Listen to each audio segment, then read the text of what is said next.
អាចនឹងคล้ายជាជំងឺមហារីកក្រពះប្រសិនបើអ្នកមានរោគសញ្ញាទាំង7នេះខ្ញុំនឹងផ្ដល់ជូនអំពីរោគសញ្ញា7យ៉ាងដែលបងគួរប្រុងប្រយ័ត្នអាចនឹងបង្កទៅជាជំងឺមហារីកក្រពះបានដូច្នេះសូមបងតាមដានទស្សនារហូតដល់ចប់និង share ដល់មនុស្សជាទីស្រឡាញ់ផងដែរនិងតទៅនឹងដឹងពីដំណើរទាំងនោះវីតាមីននេះនាំមកជូនដោយ Diva Plus Diva Plus ជួយដោះស្រាយទៅលើបញ្ហារមាស់កន្ទុយរោស្បែកប្រតិកម្មគ្រប់ប្រភេទនិងបញ្ហាក្លិនមាត់ពីខាងក្នុងដែលមិនអាចដុសធ្មេញទៅបាត់ដោយសារតែបញ្ហាប្រព័ន្ធរំលាយអាហារទី1ហើមពោះក្នុងនេះបានន័យថាយើងនឹងអាចមានរោគសញ្ញាមួយដែលមានអារម្មណ៍ថាខ្លួនឯងហើមពោះរបស់យើងឆ្អែតឬក៏តឹងពោះជាប់ជាប្រចាំបងដឹងអត់ថាជំងឺមហារីកក្រពះមួយនេះវានឹងធ្វើឲ្យជញ្ជាំងក្រពះរបស់យើងមានសភាពឡើងរឹងហើយវានឹងកាត់បន្ថយសមត្ថភាពនៅក្នុងការផ្ទុកអាហាររបស់ក្រពះបានផងដែរ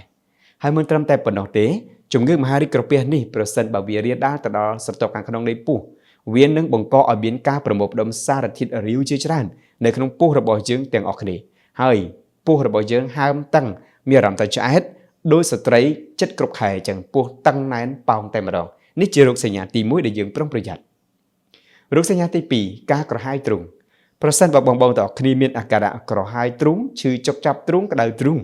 ហើយអាការៈនេះតែងតែកើតមានឡើងជាញឹកញាប់ក៏ប៉ុន្តែប្រសិនបងទាំងអស់គ្នាកើតឡើងញឹកញាប់ហើយបងប្រើថ្នាំបន្សាបជាតិអាស៊ីតប្រភេទអង្គដាស៊ីបនោះវានៅតែមិនបាត់ទេវាក៏អាចជារោគសញ្ញាមួយព្រមាននៃជំងឺមហារីកក្រពះបានផងដែរប្រសិនបើកោសិកាមហារីកនោះដែលនៅនឹងច្រកចេញពីក្រពះទៅកាន់ពោះវៀនវានឹងធ្វើការរីកធំរារាំងដល់អាហារដែលយើងញ៉ាំចូលទៅក្រពះវាមិនអាចបន្តដំណើរចេញទៅពោះវៀនបាននោះទេអញ្ចឹងអាហារទាំងអស់នោះនឹងច្រាលឡើងមកលើវិញកកពេញឡើងមកលើវិញនោះនឹងធ្វើឲ្យឡើងមកដល់បំពង់អាហារហើយនឹងធ្វើឲ្យយើងមានការកាហាយទ្រូងក្តៅទ្រូងឈឺទ្រូងជាប់ជាប្រចាំផងដែរនោះក៏ជារោគសញ្ញាមួយដែលយើងគួរប្រុងប្រយ័ត្នអាចនឹងជាជំងឺមហារីកក្រពះបានផងដែរចំណុចទី3ក្អួតនិងចង្អោរប្រសិនបើបងទាំងអស់គ្នាមានបញ្ហាក្អួតនិងចង្អោរដែលញឹកញាប់ហើយមិនបាត់ទាន់ទៅសោះដូច្នេះបងគិតថាវាជាសញ្ញាមួយព្រមានថាអាចនឹងមានបញ្ហាកោសិកាមហារីកនេះកើតឡើងដែរប្រសិនបើកោសិកាមហារីកក្រពះនេះកើតឡើងនៅកន្លែងបញ្ចេញអាហារពីក្រពះទៅពោះវៀនគេហៅថា Encephalostomach ហ្នឹងវានឹងធ្វើឲ្យមានការរារាំងនៅកន្លែងច្រកមួយហ្នឹងពិបាកឲ្យអាហារបញ្ជូនទៅកាន់ពោះវៀនដូច្នេះហើយនៅពេលដែលអ្នកបរិភោគអាហារភេសជ្ជៈអីចូលទៅគឺនឹងធ្វើឲ្យមានការរារាំងមិនឲ្យទៅអញ្ចឹងទៅមិនកើតវានឹងបញ្ជូនសញ្ញានឹងមកកាន់ខួរក្បាលថាមិនអាចបញ្ជូនទៅបានឡើយដោយសារតែមានអ្វីរារាំងនៅកន្លែង Encephalostomach នេះហើយអញ្ចឹងខួរក្បាលនោះនឹងបញ្ជាឲ្យយើងមានអារម្មណ៍ថាដោលចង់ក្អួតឬក៏ចង្អោរមកវិញបានដូចគ្នាអញ្ចឹងអាការៈក្អួតចង្អោរនេះញឹកញាប់បងក៏ត្រូវប្រុងប្រយ័ត្នបន្ទាប់ពីការញ៉ាំហើយចង់ក្អួតចង់ចង្អោរញឹកញាប់កើតមានឡើងជាប្រចាំនឹងក៏ជារោគសញ្ញាមួយនៃជំងឺមហារីកក្រពះនឹងបានដូចគ្នាផងដែរសូមប្រុងប្រយ័ត្នឲ្យបានខ្ពស់សូមរួសរាន់ទៅឆែកសុខភាពជាមួយនឹងវិជ្ជបណ្ឌិតឯកទេសទី4តែងតែមានអារម្មណ៍មិនស្រួលខ្លួនមិនស្រឡះក្នុងខ្លួននៅក្នុងនេះបានន័យថាប្រសិនបើអ្នកមានកោសិកាមហារីកឬក៏កើតមហារីកក្រពះអញ្ចឹងសាច់ដុំមហារីកនោះគឺបានរីកលូតលាស់នៅក្នុងពោះរបស់អ្នកដូច្នេះនឹងធ្វើឲ្យអ្នកមានអារម្មណ៍ថាឆ្អេះឆ្អើតឹងពោះហើមពោះមិនបាត់នោះឡើយធ្វើឲ្យអ្នកពិបាកនៅក្នុងខ្លួនមិនស្រួលខ្លួនអញ្ចឹងបើសិនមានអាការៈនេះកើតឡើងជារោគសញ្ញាមួយនៃជំងឺមហារីកក្រពះសូមប្រុងប្រយ័ត្នទាំងអស់គ្នាចំណុចទី5ស្រកទម្ងន់នៅក្នុងនេះមានន័យថាប្រសិនបើនៅសុកយើងតែងតែមានអាការៈហើមពោះតឹងពោះញ៉ាំមិនសូវបានក្អួតហើយនឹងចង្អោរហើយនៅពេលដែលយើងញ៉ាំអាហារអីទៅគឺមិនសូវបានតិចនោះនឹងធ្វើឲ្យយើងស្រកគីឡូដោយឯងដោយមិនចាំបាច់ខំប្រឹងអញ្ចឹងប្រសិនបើបងមានរោគសញ្ញាមួយនេះជារោគសញ្ញាដ៏សំខាន់ដែលមានការព្រួយបារម្ភតាក់ទងទៅនឹងជំងឺមហារីកនឹងបានផងដែរ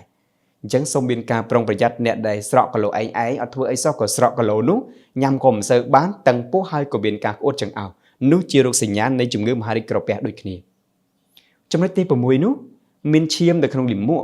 ឬក៏មានឈាមនៅក្នុងកំអួតពេលដែលយើងក្អួតចេញសូមបញ្ជាក់ថារោគសញ្ញាទាំងអស់នេះគឺមិនសូវកើតមានច្រើនញឹកញាប់ពេកនោះទេក៏ប៉ុន្តែវានឹងអាចកើតមានឡើងនៅពេលដែលយើងមានការបាត់បង់ឈាមច្រើនផងដែរម្យ៉ាងវិញទៀតយើងក៏អាចកត់សម្គាល់ឃើញថានៅក្នុងលាមករបស់យើងគឺអាចមានការប្រែប្រួលទៅជាលាមកពណ៌ខ្មៅបានផងដែរឬក៏ប្រសិនបើយើងមានក្អួតគឺក្អួតនោះអាចនឹងក្អួតចេញមករាងពណ៌ក្រហមឬក៏ពណ៌ដូចពណ៌ត្នោតអីចឹងទៅគេហៅថាអាចនឹងមានការ ឈាមនៅក្នុងលាមកឬក៏ឈាមនៅក្នុងកំអួតបានផងដែរដូច្នេះចូលប្រុងប្រយ័ត្ននៃរោគសញ្ញាជំងឺមហារីកក្រពះនេះផងដែរចំណុចចុងក្រោយទី7មានអារម្មណ៍ថាឆ្អែតគ្រប់ពេលបើទោះបីជាយើងញ៉ាំអាហារបន្តិចបន្តួចក៏ដោយក៏មានអារម្មណ៍ថាឆ្អែតភ្លាមបានផងដែរហើយមិនត្រឹមតែប៉ុណ្ណោះយើងអាចសង្កល់ឃើញថាឧទាហរណ៍អាហារដែលយើងធ្លាប់ញ៉ាំមួយចានស្រាប់តែយើងញ៉ាំបានតែ20%ទេប៉ុន្តែមានអារម្មណ៍ឆ្អែតតឹងពោះទៅលេងរួចនោះក៏ជារោគសញ្ញាមួយ